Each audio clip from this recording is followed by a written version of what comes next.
నీవు దేవుణ్ణి ప్రేమించే అనుభవం లేకపోతే ఎదుటి వ్యక్తిని నువ్వు ప్రేమించలేవు. ఇంపాసిబుల్, కష్టతరం. నువ్వు ఎంత యేసయ్యని ప్రేమిస్తే అంత ఎదుటి వ్యక్తిని ప్రేమిస్తావు. నువ్వు ఎంత యేసయ్యని ప్రేమిస్తే అంత ఎదుటి వ్యక్తిని క్షమిస్తావు. ఎంత యేసయ్యని ప్రేమిస్తే అంత ఎదుటి వ్యక్తిని భరిస్తావు. ఇది ఒక సైకిల్ లాంటిది.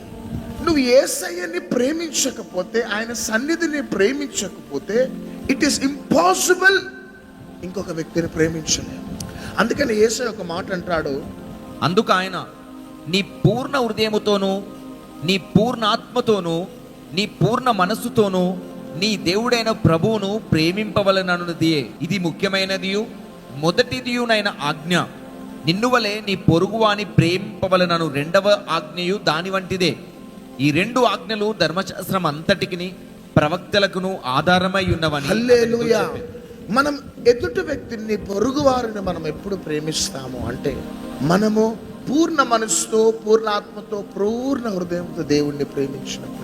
ఎందుకు యుద్ధములు, పోరాటములు జరుగుతున్నాయి? కారణం ఒకటే, ప్రేమ చల్లారిపోవటంను బట్టే. అందుకనే మత్తయి సువార్త 24:13 ఏమనున్నది?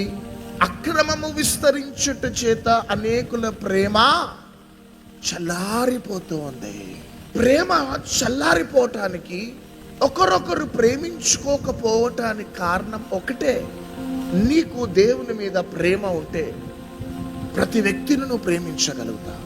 నువ్వు దేవుణ్ణి ఎంత ప్రేమిస్తే అంత ఎదుటి వ్యక్తిని ప్రేమిస్తావు, ఎదుటి వ్యక్తిని క్షమిస్తావు, ఎదుటి వ్యక్తిని భరిస్తావు.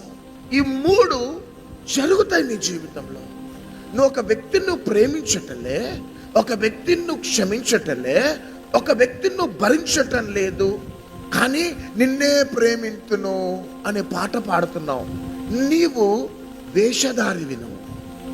నీవు యేసయ్యని ప్రేమిస్తే ఖచ్చితంగా నువ్వు ఎదుటి వ్యక్తిని ప్రేమిస్తావు, శత్రువును ప్రేమిస్తావు, శత్రువును క్షమిస్తావు.